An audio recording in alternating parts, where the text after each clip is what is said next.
السلام عليكم ورحمة الله وبركاته. من الأمراض المبتلى بها لبعض الناس هي حاليا هذا الجو يتغير، عندنا السعال، وكذلك من الأمراض المزمنة الربو.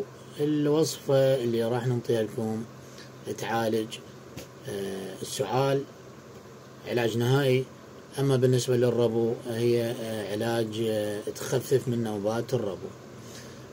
ناخذ 50 غرام حبة سوداء، 50 غرام نعناع، 50 غرام قرفة اللي هي الدارسين، و50 غرام بابونج، و50 غرام زعتر.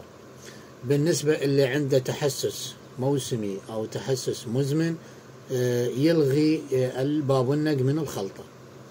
ناخذ هذه الخلطة نطحنها، ناخذ منها ملعقة صغيرة على نص قلاص مي مغلي، نغلقه 10 دقائق ونصفيه نشربه بعد كل وجبة. بالنسبة لأبو السعال يشربه بعد الريوق وبعد العشاء.